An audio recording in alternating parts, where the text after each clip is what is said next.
Yan, luto na ang ating kwek-kwek. O, kuha na kayo ng suka. At ikakain ng kwek-kwek.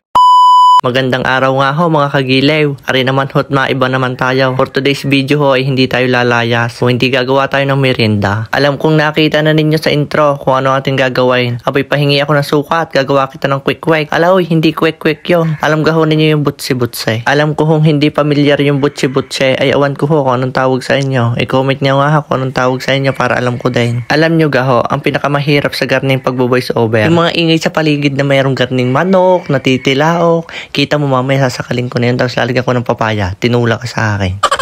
Gigil mo si ako. Sipag na sipag tumilaok. Pag naman huhulihin ni ilap na ilap kay naman. Alay tama na hoy. Masyado ka ng marites. Masyado mo nang pinapakinggan yung mga bagay-bagay na hindi dapat pakinggan. So balik na tayo sa ating lulutuin. Bali gagawa tayo ng kwek-kwek na laman ay kamote. Hindi itlog ng pugo. Hindi itlog ng manok. Ari kamote at kung tawagin ay butsi-butsi. Ay di ayun nga. Di kayo nilalabon muna ang kamote. Tapos ating palalambutin. Pag ayos na malambot na ay di ating dudurugin naman gayong sa ginawa ko kanina. Piho namang inyong nakita at hindi kayo nakinig sa aking mga sinasabi. Alahoy, pagkatapos ilalagyan mo ng garning tubig, tapos food color na kulay orange. Tapos inyong imimikos-mekos na. Abay, hindi naman umari yung kutsara at tinidor ay aking kinamay na. Hoy, ako'y naghugas niyan ha. Baka naman kayo mga judgmental na naman kayo sasabihin nyo, dumin-dumi ng aking kuko. Wala ko yung lupang sinilangan ha. Bali, nagkalimutan na nga sa sobra kong excited. Abay, hindi na ako nakapaglagay ng mantika sa kamay. Di ayaw, nagdikit-dikit at kapit sa aking kuko. Sa pagmamasa nga ho na ring harina ay kailangan mo talaga ng mahabang pasensya. Dahil katagal makuha ng tamang consistency. Alawoy, may consistency. Ano daw?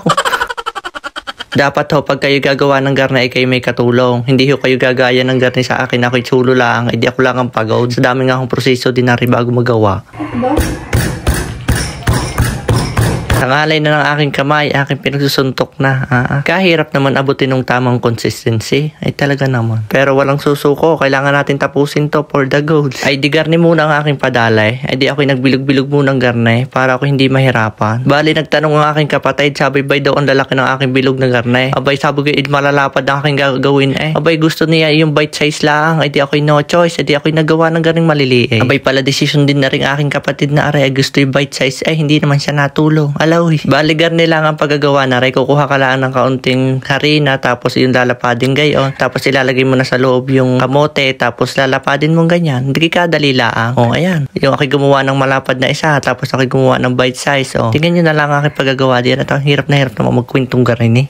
Alahoy ng away, ang bad. Kaya dapat pag kayo gagawa ng garna ay may katulong kayo. Ay talaga naman sa daming proseso ang gagawin. Pag ikisulo ay talaga naman pagod na pagod ka. Ay di ayaw na excite na ako pagkatapos kong gawin aray mamaya na rin iba. Ako magluluto muna. At titistingin kung ano bagang lasa ka. Siyempre medyo mayaman-yaman kami sa mantika. Ay di atin dadami-damihan na. Uy, habang ako'y nagluluto aring aking pamangkin. Abay bumantay na doon sa may tripod. Inuuga-uga. Abay hindi pa yan luto. Mamaya-maya pa mamaya mo abangan. Ang pagluluto ho na rin ay medium heat lang. Aloy, okay na hinaan ko yan siya ka. Kasi huluto na naman yung loob. Ay di aring harina lang yung lulutuin. Siyempre naman, alaoy. Ay parang hindi ka na grade 2. Ay di ari babalik-balik ta rin mo lang. At babalik-balikan ang feelings mo sa kanya, aloy. So ayan, meron tayong isang pala desisyon. Nasira. Oh, hindi ka? Ay di ari namang sunod. Yung mga bite size. Ay talaga naman para kang quick-quick na naglalangoy-langoy diyan sa mainit na mantika. Ay daldini ang suka at kita'y kakain na rin quick-quick. Alay sa mga magtatanong nga pala ho kung kami nagbibenta ng kamote. Alay hindi ho. Gawa ho ang aming kamutihan ay nilanta ka ng mga kambay.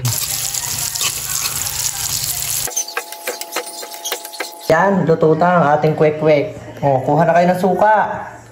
At ikakain ng kwek-kwek. Alaoy, kwek-kwek daw. Hindi ho, kwek-kwek yan. Butche-butche. Kuha na kayo ng suka at ikakain ng kwek-kwek. Kwek-kwek daw. Hindi pa. Ari yung bite size, tapos ari yung siyempre, hindi bite size. Tikman natin parehas.